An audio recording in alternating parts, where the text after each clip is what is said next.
Sup everyone, King Minion here, and today I'm gonna discuss my unbiased thoughts on Monster Hunter World since it's less than 2 weeks away.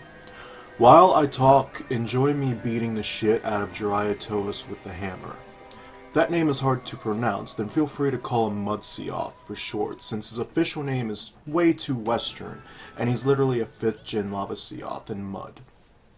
The large amount of attention Monster Hunter World has garnered has surpassed 4 Ultimate standards and the laughable demands for the localization of Double Cross combined.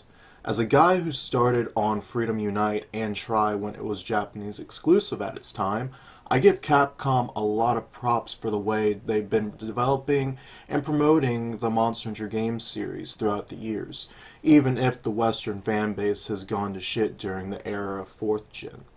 I'm quickly going to talk about 3 things that captured my attention: gameplay, reactions, and the monsters. To vets of the series, the gameplay will feel like a new-gen Monster Hunter game, hopping from Freedom Unite to Try, but for most hunters these days they'll be hopping back from 4th gen to 5th gen. But for newcomers that have never touched a Monster Hunter title, I feel like they could compare the gameplay to other games. Unfortunately, a lot of ignorant journalists love doing this sort of thing.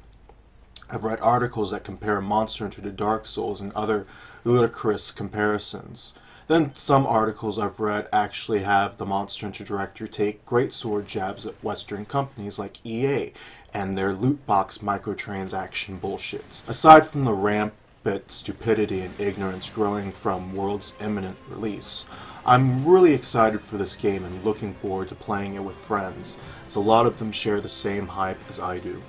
However, I hope the difficulty spikes for World compared to 4 in Generations, because honestly at times the mounting feels much easier to do than in 4th gen.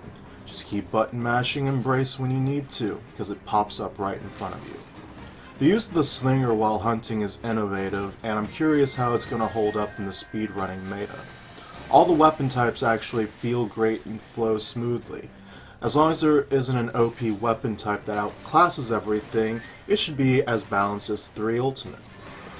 A lot of the monsters in this game are interesting in terms of design and monster types, but that really isn't surprising since it's Monster Hunter. Monster types that usually flood the game series are flying wyverns such as Rathalos and Rathian. However, most of the monsters confirmed in this game are fanged wyverns, and I find that pretty humorous, since Zinogre has been the only one in the series since its first introduction, and Portable 3rd. Something to note about fanged wyverns is 2 of them look like iguanas, which could be another attempt at humor, considering there was a dumbass journalist complaining about Monster Hunter's lack of HP bars and bust-sized iguanas. However, some returning monsters like Rathalos and Deviljho, I am really satisfied with how they look.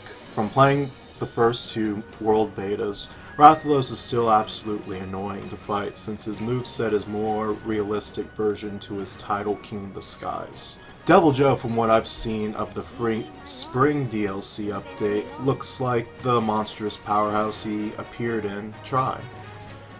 Now I'm going to shift my attention to Mudsioth, who I'm currently hunting in this video. That's great. But yeah, like, Mudsioth is, Mudsioth's just a Pi-sign wyvern that shares a lot of similarity to Lavasioth.